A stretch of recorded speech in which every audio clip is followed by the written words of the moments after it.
Time for the wrath of Han. I love that picture, by the way. No filter. No kidding. What are you fired up about? Oh, my God, Anthony Davis. This is why I push back on the bubble championship being a summer league title, not like a regular one. Anthony Davis' roller coaster performances in these playoffs versus what he did in the bubble playoffs is perhaps the most damning evidence of all. We talk about like it's an acceptable result. Can the Lakers get back-to-back performances out of Anthony Davis? And we usually wince and say, maybe, like in that Monica McNutt face that she makes. But the bubble, no travel, no mile-high altitude, no road crowd. AD averaged 31 points a game and shot 54% against the Nuggets in that Western Conference Final Series. Last night, he couldn't make a shot, and he looked, I guess, tired? He's 30, by the way. He's not 40. 30. That's a problem. I want you to take a look at something because Anthony Davis followed up his 40-point effort in Game 1 with just 18 points on 4 of 15 shooting there in Game 2.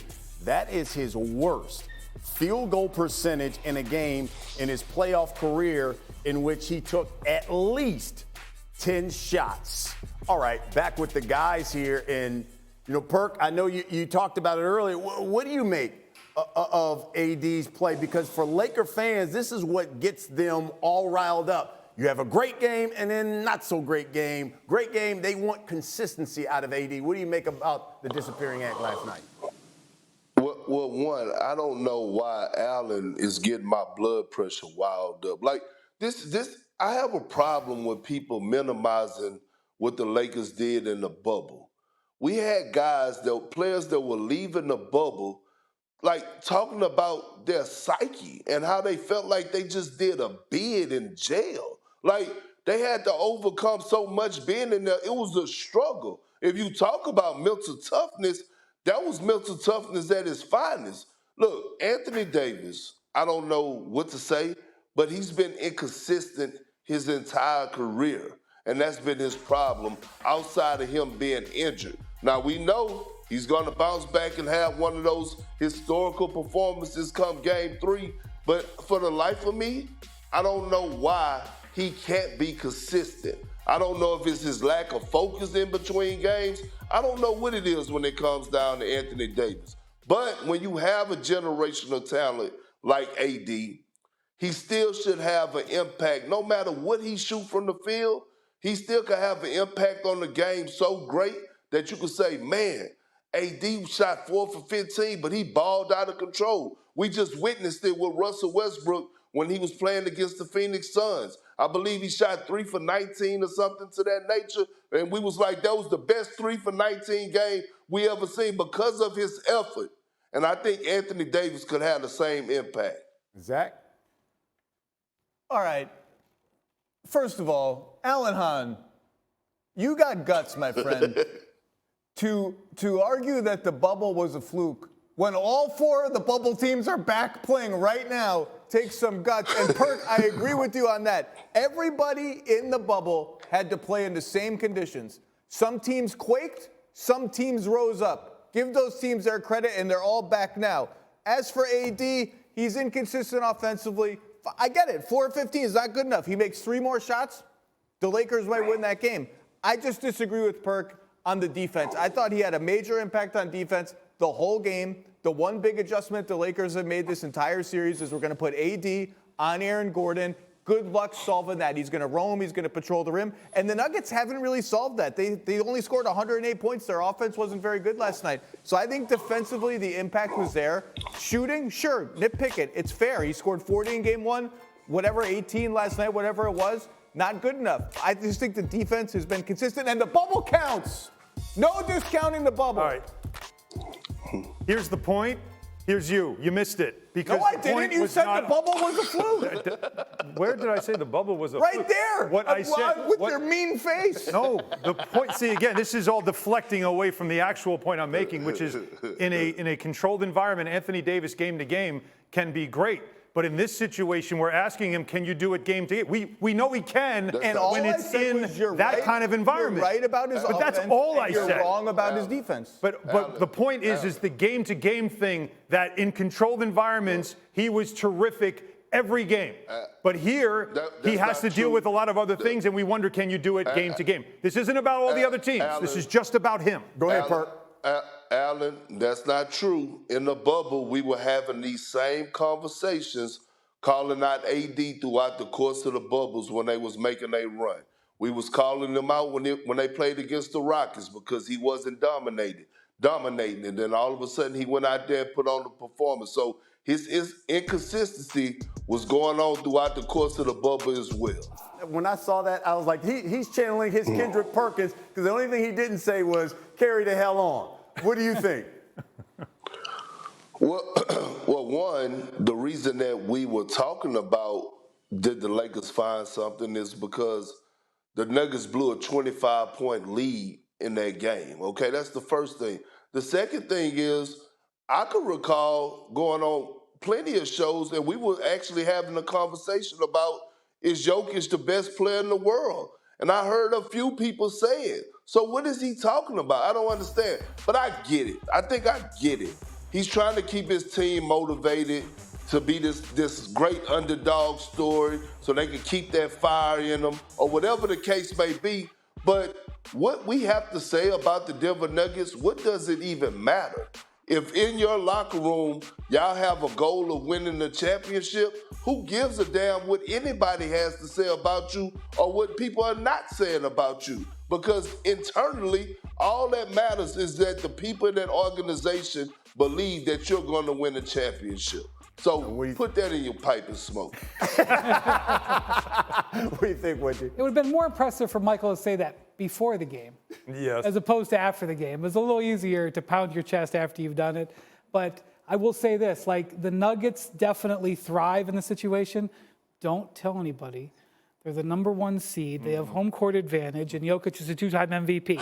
It's not a surprise that the Nuggets are ahead in this series. As much as America tends to pay attention to the Lakers, the Nuggets are where they are supposed to be. I would push back on Michael Malone saying, you've done what you were supposed to do. I wouldn't beat my chest, but you got to do He sounds a little Popovich-like with his I don't even own any pipes, so I can't even contribute to this whole pipe discourse. But look, this show today kind of proves that he's at least somewhat right, because we've been talking about the Lakers and what LeBron and AD didn't do the whole show.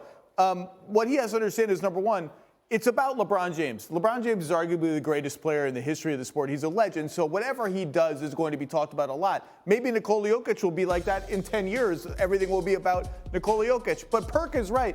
It just depends what you watch. Some shows are like this today. Some shows are like NBA Today and First Take yesterday, where it's Jokic. Here's a video breakdown of Jokic. So he can take what he wants and use it as motivation. I don't really care. He shouldn't really care. What matters is what happens on the court. Listen, we talked a lot about the Western Conference Final. How about the Eastern Conference Final? Because, look, we talked about Jamal Murray in the fourth quarter. We can't forget about playoff Jimmy. Butler is averaging nearly 9 points per game in the final frame this postseason. Jayson Tatum, not too far behind, but he's coming off that fourth quarter. We had zero field goal attempts. Okay, Perk, I know you picked the Heat in game one. Game two, you think is it a must-win, you think, for the C's? Hell yeah, it's a must-win for the Celtics. And I'm picking them, but I don't feel that damn confident. Because if they lose this game to the Miami Heat, it's a wrap. They're done. There's no way in hell they're going down to Miami and they're not getting one game. We talk about a team being disrespected.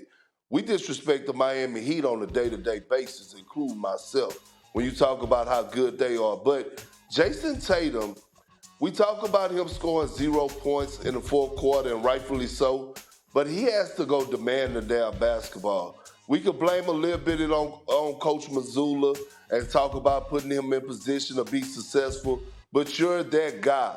Humbly speaking, you're one of the best players in the world. If you want the damn basketball, go get the damn basketball. It's your choice. It's your team. Go handle your business.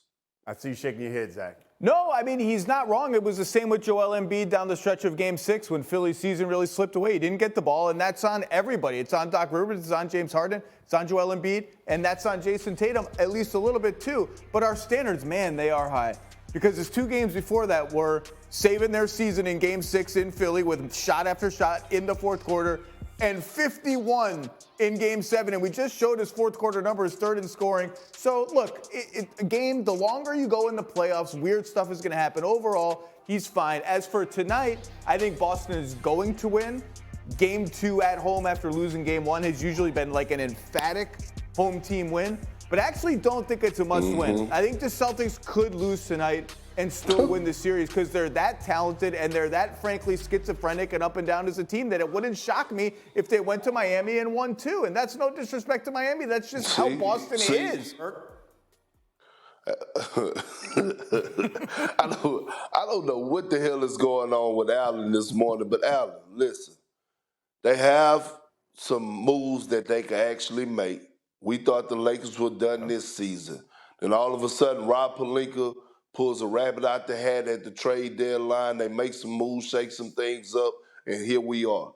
Now, is LeBron James going to be a number one option? No. He's not the number one option now, and that's why the Lakers lost last night, because their number one option didn't show up in Anthony Davis.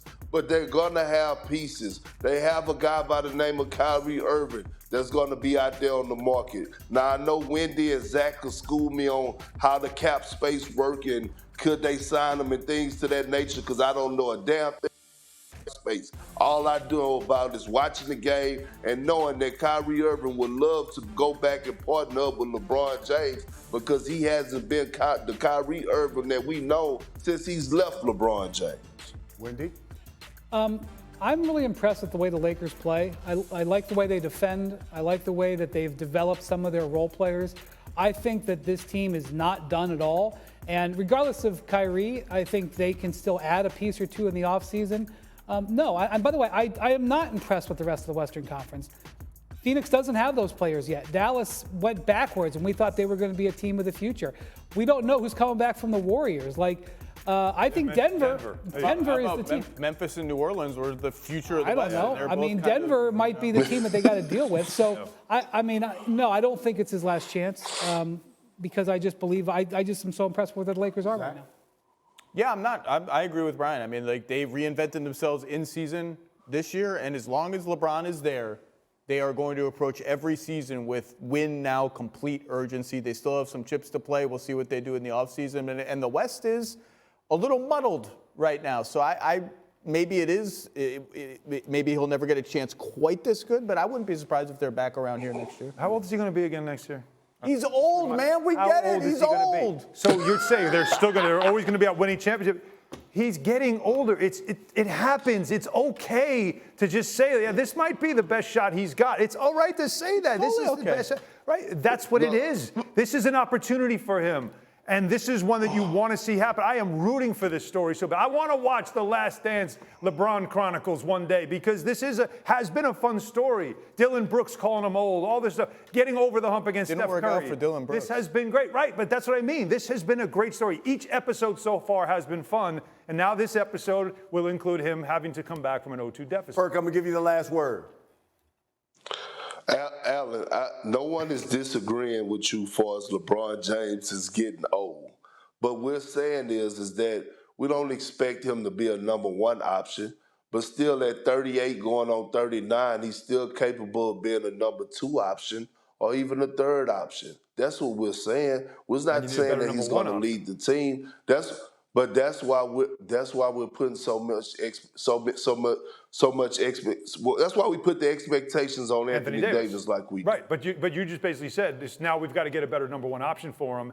And now this next version of LeBron to win a championship isn't a focal point player. I never said that. Here's why I never said that. Because without Anthony Davis elevating his game the second part of the season, the Lakers wouldn't even be in this position. We forget that LeBron James was out and Anthony Davis was actually the best player in the Western Conference. Thank you for watching ESPN on YouTube. For live streaming sports and premium content, subscribe to ESPN+.